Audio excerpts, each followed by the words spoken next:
안녕하세요. 성형쌤사입니다. 계속 연말정산에 관한 얘기를 하고 있는데요. 오늘은 그 맞벌이 부부들이 알면 좋은, 그러니까 연말정산에 도움이 될 만한 내용들을 좀 말씀드리려고 하는데, 이런 사례가 있어요. 그 A씨 부부가 직장인이고 둘 다 맞벌이죠. 근데 이제 올해 이사를 하게 된 거예요. 그래서 이사를 하려다 보니까 이제 이사를 하게 되면 새로운 가전제품이나 뭐 가구들을 새로 사게 되잖아요.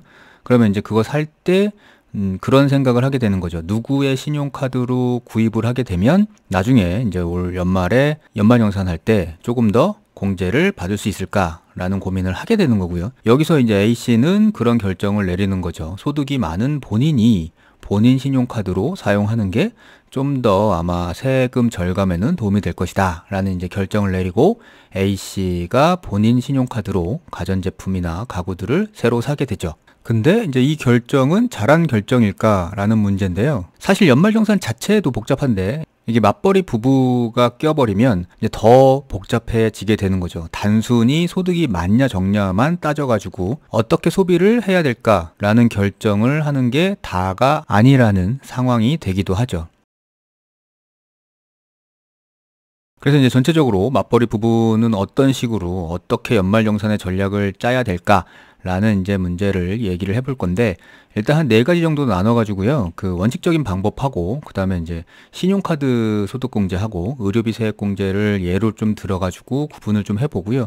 그다음에 이제 그런 공제들 말고 나머지 기타의 공제들도 한번 언급을 해볼 건데, 맞벌이 부부신데 연말정산에 대해서 고민을 하고 있다. 그러면 어떻게 하는 것이 더 좋을까라는 거잖아요.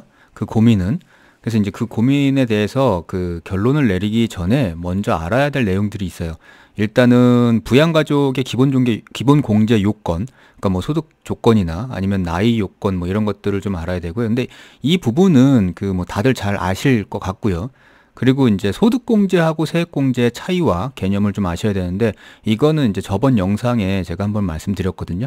그 영상을 한번 참고해 보시면 되고요.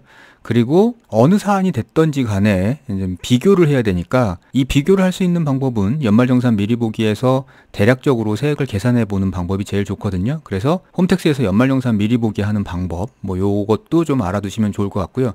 이 내용도 역시 지지난 영상에 한번 말씀을 드렸고요. 자, 일단 먼저 원칙적인 방법. 결국에 연말정산에서 환급을 많이 받든지 아니면 내야 될 세금을 더 줄이려는 노력은 소득 공제가 됐던 세액 공제가 됐던 공제 항목들을 많이 최대한 받는 게 중요하거든요. 근데 그럴 때 이 공제 항목들을 적용할 때 어느 쪽으로 어떻게 적용해야 되냐? 이거의 가장 우선적인 방법은 소득 공제하고 세액 공제를 나눠서, 소득 공제 같은 경우에는 원칙적으로는 소득이 많은 쪽, 그러니까 적용세율이 높은 쪽에 공제를 받아야 유리하죠. 100만 원을 소득공제 받는다고 했을 때 적용세율이 20%인 사람은 20만 원의 세금이 절감될 거고요. 적용세율이 40% 사람은 그 두 배인 40만 원이 절감되는 효과가 있겠죠. 따라서 소득공제는 여하튼 간에 원칙적으로는 소득세율이 높은 쪽으로 몰아서 적용하는 게 유리한 거고요. 그 다음에 이제 세액공제 항목은 지난 시간에도 말씀드렸다시피 소득이 많건 적건 그건 뭐 똑같은 율을 적용하고요. 그리고 똑같은 금액이 세액 공제 금액으로 산출되거든요. 이제 단 요때는 공제를 받을 세액이 나와 있어야 되겠죠. 그러니까 그러니까 결정세액이 5만 원이다. 근데 세액공제를 계산했더니 세액공제 금액이 10만 원이다.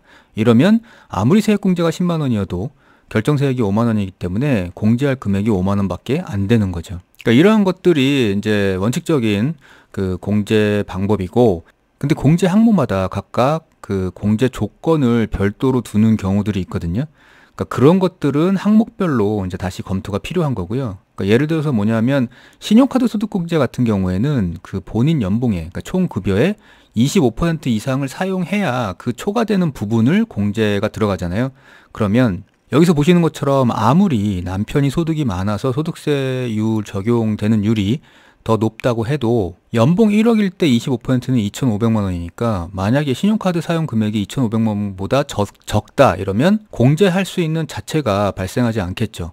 대신에 이제 연봉이 5천만 원인 아내다. 그러면 이 경우에는 25%는 1,250만 원밖에 안 되니까 이 금액보다 초과되는 금액만 있으면 이제 공제 항목으로 들어갈 수 있게 되는 거죠. 그래서 이렇게 공제 항목별로 다른 조건이 붙어 있는 경우에는 그 조건이 먼저 우선돼서 검토가 필요하다는 거고요. 자, 계속해서 소득공제를 소득세율이 높은 사람이 공제받아야 하는 이유는 뭐냐면, 자, 사례로 설명을 드리면 이런 거예요. 그 연봉이 4천만 원인 남편하고 연봉이 1억 원인 아내가 있다고 가정할 때 같은 300만 원을 소득공제한다고 계산을 해보면, 일단 먼저 그 연봉 4천만 원인 남편한테 300만 원을 소득공제한다고 하면 소득공제 미적용했을 때 여기서 보시면 총급이 4천이고요. 그리고 산출세액이 뭐 430만 원 정도 나왔다. 근데 이제 이분 같은 경우에는 적용세율을, 소득세율을 15% 적용을 한다라고 가정을 해보면 소득공제를 300만 원 적용했을 때는 이 300만 원의 15%만큼이 줄어들겠죠. 그래서 이 경우에는 약 45만 원 정도가 세금이 절감되는 효과가 나타날 거고요. 이제 오른쪽에 보시면 1억 원인, 그러니까 연봉이 1억 원인 아내 같은 경우에 똑같이 300만 원의 소득공제를 적용하게 되면 이때는 똑같은 300만 원인데 이 아내는 90만 원의 세금이 절감되는 효과가 있겠죠. 왜냐하면 여기서 지금 아내가 적용받는 세율 자체가 30%로 올라가니까 결국엔 300만 원에 30%, 90만 원의 세금 절감 효과가 생기는 거고요. 그래서 이런 경우에는 이 300만 원의 소득공제를 아내 쪽에서 받는 게 2배의 세금 절감 효과를 가져오게 되니까 이 소득공제는 소득이 높은 여기 아내 쪽에서 받는 게 맞겠죠. 그 다음에 이제 세액공제 같은 경우에는 미리 보기가 좀 필요해요. 여기서 이제 미리 보기는 대략적인 세액 계산을 의미하는 거겠죠. 저번에 한번 말씀드렸다시피 홈택스에서 미리 보기 서비스를 이용하면 조금 편리하긴 해요. 왜 그러냐 하면 이 세액공제 같은 경우에는 결국에는 결정세, 그러니까 산출세액이 나오고 그 다음에 이제 세액공제를 하게 되면 이제 결정세액이 계산되잖아요. 여기 보시는 것처럼. 근데 이제 여기 예를 보면 이제 연봉 3천만 원인 남편하고 연봉 1억인 아내가 있을 때 이 3천만 원인 남편 같은 경우에는 다른 소득공제나 다른 세액공제로도 이미 결정세액이 0원이 나와버리기 때문에 만약에 자녀세액공제 30만 원을 여기다 넣어버리면 세액공제 받을 수 있는 금액이 없죠. 그래서 그냥 30만 원이 사라지게 돼버리는 거고, 이럴 경우에는 세금이 나오는 아내한테 이 자녀세액공제를 몰아주는 게 더 유리한 거죠. 그래서 이제 세액공제 항목 같은 경우에는 어느 쪽으로 넣어야 될까에 대한 판단은 일단 대략적인 미리 보기로 계산이 필요하죠. 그래서 이렇게 해서 얼마의 세금이 나올 건가를 대략적으로 좀 알고 난 다음에, 그리고 나서 이제 세액공제를 적용하는 게 세액공제 항목에서는 가장 좋은 방법이 되겠죠. 자, 이렇게 해가지고 맞벌이 부부의 연말정산 전략에 대해서 기본적인 원칙, 그러니까 소득공제하고 세액공제를 어느 쪽에서 할 것인가 라는 내용을 말씀드렸고요. 이제 나머지 내용들도 짧게 나눠가지고 또 설명을 드리도록 하겠습니다. 자, 오늘 시간 마치겠습니다. 감사합니다.